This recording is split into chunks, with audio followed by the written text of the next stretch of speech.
Depuis plusieurs jours, de l'Espagne à l'Allemagne, des pays européens subissent une canicule. Les températures, vous les voyez sur un thermomètre si vous les avez. 41 degrés à Bilbao, c'est ce que j'ai marqué sur ma fiche, mais il fera aussi 41 degrés cet après-midi à Paris. Bonjour Marc-André Sellos. Bonjour. Vous êtes biologiste, professeur au Muséum d'histoire naturelle. Je vous ai invité parce que, évidemment, cette chaleur, elle fait souffrir les humains, mais pas que les humains, les animaux aussi subissent cette chaleur. Dans votre phrase, il y avait cette idée que finalement on pouvait opposer les animaux et les hommes d'une certaine C'est façon. vrai, Or, j'ai dit ça. c'est parce que nous souffrons que les animaux souffrent aussi, et c'est parce que les animaux souffrent en général que nous souffrons. Il serait temps de réduire cette distance qui sépare l'homme de la nature et la capacité qu'a l'homme à créer une nature ou entretenir une nature qui lui soit favorable. Mais Alors, effectivement, ils souffrent, oui, oui, vous avez j'ai dit raison. ça, ce qui était une bêtise, mais Non, mais il y a quand même une différence, c'est que nous avons un certain nombre d'artifices pour nous protéger de la chaleur, du froid, etc. Alors qu'on peut imaginer que les animaux ne doivent compter que sur eux-mêmes dans les systèmes adaptatifs. Alors, mais vous avez raison au fond de faire le parallèle, et je pense que ce qui est intéressant, c'est de voir que même nous qui avons des dispositifs adaptatifs, on sait que la canicule de l'an dernier a tué 5 700 personnes en France. On sait que les 4 dernières années de canicule en Europe ont tué 200 000 personnes. Ce sont les chiffres de l'ONU qui ont été publiés récemment. Ça veut dire quoi? C'est-à-dire que même nous, capables de s'abriter, on a une surmortalité. Autre domaine où on peut estimer cette surmortalité, du côté cette fois-ci des animaux domestiques, chiens et chats. Ben voilà, parce que moi, je regardais un chat, je trouvais que son pelage était très épais et inadapté. Alors, moi, je peux faire comme vous et me mettre en chemisette. Lui n'a pas cette possibilité-là. Tu vas essayer de le raser, je ne sais pas ce que ça vaut, mais en tout cas, Ben non, justement, on m'a dit qu'il fallait surtout pas raser un le chat. week-end dernier, on estime que la mortalité des animaux domestiques, de maison, qui pourtant donc sont quand même dans des conditions favorables, a augmenté de 10%. Et puis on a ces chiffres qui viennent de l'élevage. Alors l'élevage, il est souvent fait en intensif, dans des conditions où il n'y a pas de régulation de température. Mais là, il y a des centaines de milliers de volatiles qui sont morts en élevage, au point que les préfets autorisent des dérogations pour enterrer directement les cadavres, parce que les systèmes d'équarrissage qui traitent ces cadavres de façon un petit peu hygiénique sont complètement dépassés aujourd'hui en France. Ça veut dire qu'on a, sur le compartiment domestique des animaux domestiqués, des preuves d'une hausse de mortalité. Pour vous rappeler juste un chiffre, on estime qu'en 2003, la canicule avait augmenté de 25% la mortalité animale. Bon, j'ai cru Mais comprendre animaux également. domestiques, hein. J'ai cru comprendre que les animaux d'élevage, alors là, en l'occurrence, les vaches, on m'a expliqué que les vaches donnaient moins de lait. Oui, alors, en plus, ils sont comme nous, mais je veux dire, moi-même, je suis moins productif que d'habitude. Et donc, effectivement, on a une réduction de l'efficacité des fonctions physiologiques, et ça se mesure notamment par rapport aux fonctions physiologiques qu'on utilise nous-mêmes. Le compartiment domestiqué, c'est pas toute l'histoire du vivant, mais c'est celui qu'on observe le plus directement, et celui sur lequel on a le plus de chiffres, et puis justement de perturbations de production. Mais tous nos écosystèmes sont en train d'être moins productifs par rapport aux fonctions de support, notamment de production alimentaire, mais pas que, qu'ils remplissent pour nous. Et alors, justement, est-ce que l'on peut imaginer une autre sélection? Parce que donc l'autre conséquence de tout cela, c'est que on voit par exemple un certain nombre d'espèces migrer. Alors par exemple, il y a aujourd'hui des grillons à Lyon. Avant, les grillons, ils commençaient à Montélimar. Donc ça signifie qu'il y a une modification des animaux, des insectes, etc., qui se promènent librement sur le territoire. Je ne parle pas des animaux d'élevage, Marc-André Sellos. Non, non, alors les animaux sauvages. Alors effectivement, ils peuvent circuler les animaux, ce que ne peuvent pas forcément les végétaux, hein. On On va a des reparler des chiffres, végétaux tout à l'heure. ça n'a pas comment c'est pas nouveau cette histoire. On estime, que par exemple, que sur les 20 dernières années, les papillons sont remontés, d'une centaine de kilomètres vers le nord et les oiseaux d'une trentaine de kilomètres vers le nord en Europe. On a des chiffres aussi en mer. Les poissons remontent de 7 kilomètres par an. Les zones de répartition Mhm. des espèces remontent de 7 kilomètres par an pour les poissons. Et pour le plancton, le phytoplancton, vous savez, les petites algues unicellulaires qui font que la mer est verte d'ailleurs, là, c'est 47 kilomètres par an. Donc, effectivement, il y a des déplacements qui sont possibles. Mais moi, j'aimerais que vous examiniez le cas des espèces avec l'altitude. Parce que les espèces, elles peuvent Bien sûr. monter en altitude. C'est 30 à 100 mètres par décade pour les animaux. Ils vont chercher de la fraîcheur. Ouais, mais quand vous êtes arrivé au sommet du Sancy, vous faites quoi? En fait, tout ceci, il y a des perdus dans ces mouvements de migration.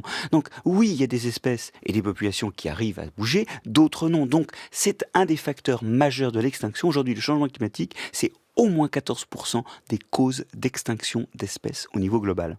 Mais alors, donc ça, c'est terrible pour les espèces qui disparaissent. Est-ce qu'il y a des espèces qui, elles, se portent mieux?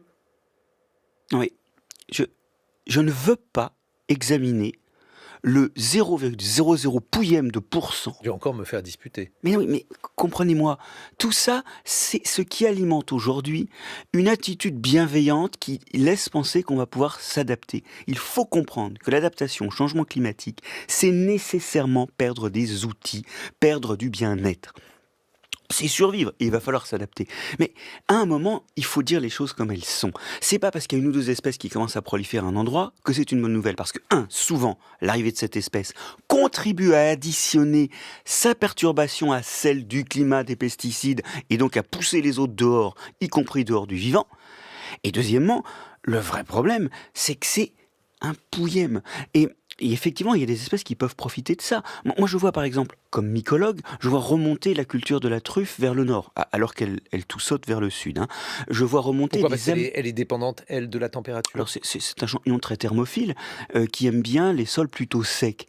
Je vois aussi remonter spontanément dans la région parisienne quelque chose que j'avais jamais vu quand j'étais tout gosse. Et déjà mycologue, la manite des Césars, un très bon comestible méditerranéen, on commence à en trouver ponctuellement autour de Paris. Mais est-ce que c'est vraiment une bonne nouvelle? C'est peut-être un syndrome additionnel des perturbations du vivant. Alors, à nouveau, vous allez me disputer, mais il y avait une carte du Parisien hier, il faisait 39 degrés à Toulouse, température moyenne de New Delhi. Est-ce que ça veut dire qu'on pourrait importer des espèces indiennes? Mon but, c'est pas de vous disputer. Et pour l'occasion, je pense que vous avez raison, notamment pour des espèces longévives comme les arbres, il faut absolument aider les migrations à se faire. D'autant plus que souvent les migrations se font par les animaux qui disséminent les graines, et comme nous on a perdu quand même 30% de nos insectes en 15 ans, on a des problèmes, enfin ils ont des problèmes à bouger. Donc oui, il faut une migration assistée, mais attention, faut pas amener des espèces de trop loin parce qu'elles arrivent avec des maladies qui sont pas bons pour nos espèces. Le frêne de Mandchourie a ramené la calorose du frêne qui massacre tous nos frênes. Donc il faut plutôt aller chercher au sud ou au sud-ouest dans la zone pannonéenne, vous savez, Moravie, Slovaquie, des espèces qui seraient adaptées effectivement aux conditions attendues demain.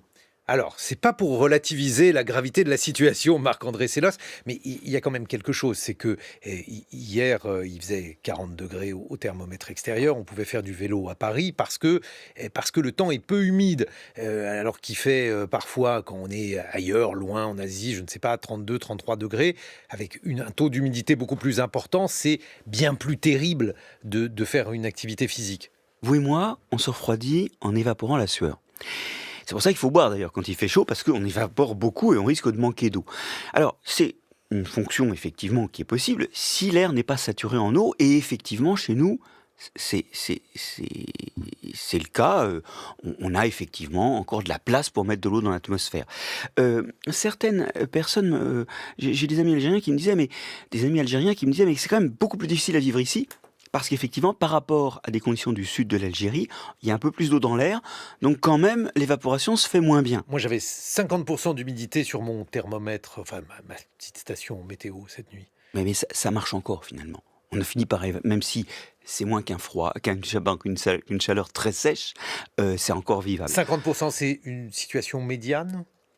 Oui, alors moi je suis pas physiologiste de l'homme, donc je ne saurais vous dire, mais moi cette nuit j'ai à peu près vécu correctement, même si je me suis réveillé plusieurs fois. Le problème c'est qu'on arrive dans des zones notamment intertropicales à avoir des chaleurs humides, c'est-à-dire des chaleurs extrêmes qui dépassent la température corporelle humaine, qui dépassent 37 degrés, alors que l'air est saturé. Et là qu'est-ce qui se passe? Votre corps ne pouvant plus se refroidir, il suit la température ambiante et vous mourrez, d'autant plus qu'on est dans des pays où les équipements de protection, ou les zones à climatisées, ne sont pas énormes. En d'autres termes, ce que l'on risque, c'est d'avoir ces chaleurs humides qui vont tuer des gens, et avant de les tuer, entraîner des migrations massives. C'est quand même 3 milliards d'humains en 2100 qui vivront dans des zones où en fait on ne peut pas vivre plusieurs semaines par an. Donc en fait, ils y seront plus.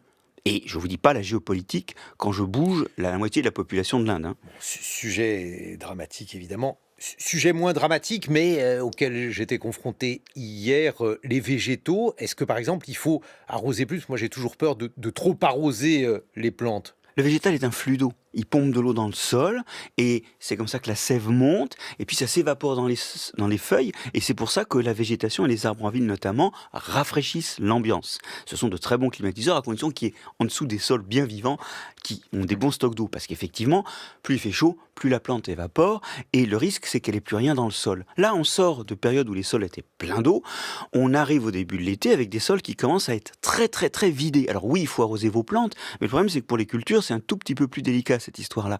Et effectivement, la conséquence de l'épisode qu'on est en train de vivre, c'est que nos sols sont en train de perdre leur eau et nous promettent un été difficile, surtout s'il ne pleut pas et surtout si les épisodes caniculaires se réitèrent. Là aussi, est-ce que il faut imaginer une adaptation, une modification des espèces que l'on Oui. Et c'est pas juste creuser des bassines. Moi, je fais partie des gens qui pensent que les bassines, qui défraient l'actualité, qui sont des bassines pour l'irrigation, il y a des endroits, il y a des bassins versants où c'est pas une mauvaise idée. Bon. Mais l'idée, c'est que faire des bassines, c'est un peu comme les autruches qui font des trous pour mettre leur tête quand elles ont peur. Ça suffit pas.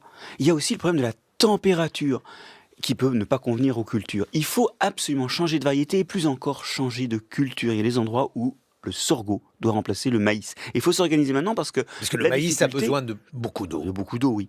Mais il faut s'organiser maintenant parce qu'on ne peut pas du jour au lendemain dire j'arrête le maïs, je vais faire du sorgho. Non, il y a toute une filière industrielle. C'est-à-dire la réticence vient de là. La réorganisation industrielle, la réorganisation des filières.